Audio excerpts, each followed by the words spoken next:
Si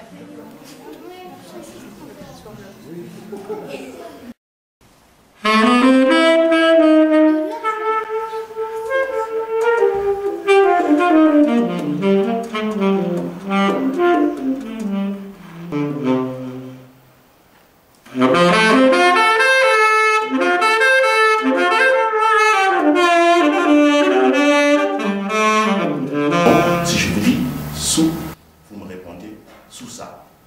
Sous. Sous ça. Sous. Sous ça. Sous. Sous ça. Sous. Sous ça. Sous. Sous ça. Parole dit. A-t-on déjà vu un éléphant se plaindre du poids de sa trompe? Mais auparavant, nous allons repartir un peu en arrière. Parole du conteur. On dit qu'il y a très longtemps, bien longtemps, même avant Toumaï, vous savez bien que Toumaï est considéré comme le plus vieil homme qui a été découvert dans ce pays. Mais ne prêtez pas attention à tout ce que disent les savants, les journalistes.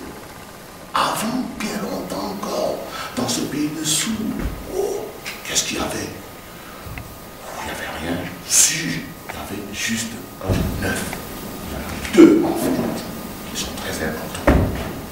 Il y a Nouba et Sou.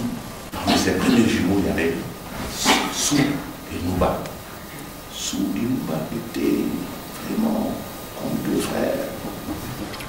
Nouba, il était très beau, mais il n'avait pas de bouche. Il avait une tête seulement ronde. Et il savait faire beaucoup de choses. Bon, je dis, mais comment ça se fait que moi je ne sache rien faire et que ce soit mon frère, Nouba, qui sache tout faire? Ah, Nouba, apprends-moi un peu. Mais Nouba ne pouvait pas parler. Il travaillait toujours en silence. Alors que son frère Sou, il était là tout le temps. Quand il travaillait, il chantait, il braillait, il faisait toutes sortes de choses comme ça. Alors, petit à petit, il va commencer à être jaloux. J'ai la nostalgie. Ah, il est où mon frère? Il est là-haut. Je vais aller le voir. Et c'est ainsi que par un jour d'orage, un jour où le ciel était sombre, un jour où il y avait des éclairs, un jour terrible, il s'est mis en chemin pour aller voir son frère qui habitait au ciel. Il a marché. Il a marché, il a marché jusqu'à un endroit où le ciel poussait sa racine jusqu'au sol. Parce qu'à cette dite époque, le ciel poussait ses racines jusqu'à terre. Il arrive là où il entend ça. Hadima Bemoube, Hadima Bemoube, Hadima Bemoube. Hadima Bemoube, Hadima Bemoube, Hadima Bemoube, Hadima Bemoube. Les éléments se sont déchaînés. Il y a eu des tonnerres, des éclairs. Le temps s'est détraqué. Il y a eu la pluie. Ah, intéressant. Mais pendant ce temps, son frère, qui était en train de travailler avec ses invités là-bas, s'est dit, oula, ce temps qui s'est détraqué, je crois en savoir la cause. Je crois que mon frère est venu me rendre visite parce que ça ressemble bien. Mon frère décide de descendre. Alors, Nouba lui dit, écoute, tu vas descendre. Mais cette fois, tu ne vas pas remonter. Parce que moi, que tu vois, je vais couper la racine du ciel. Mais avant de descendre, moi, je te donne, je vais te faire des cadeaux. C'est comme ça qu'il lui a donné un balafon, en fait. Il lui a donné aussi un tambour. Et puis, il lui a donné cet objet.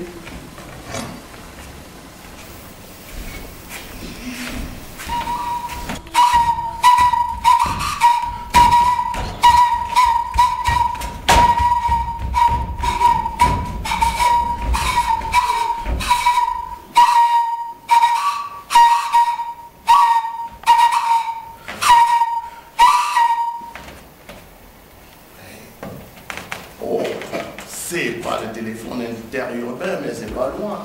Oui, je dirais plutôt que c'est le téléphone interbroussard. Ah, ils aimaient bien aller se promener en brousse, faire toutes sortes de choses, et puis un jour, ils ont décidé d'aller à la chasse.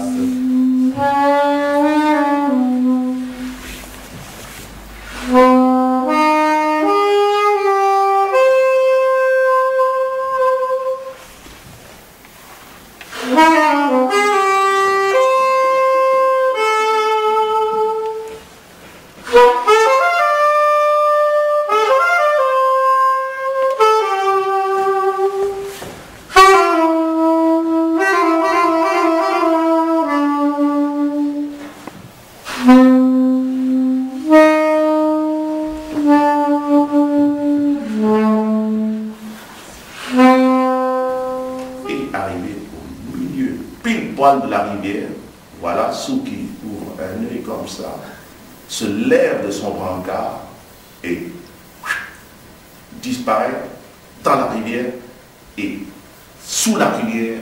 Et là, quand il est arrivé sous la rivière, il est arrivé dans un village.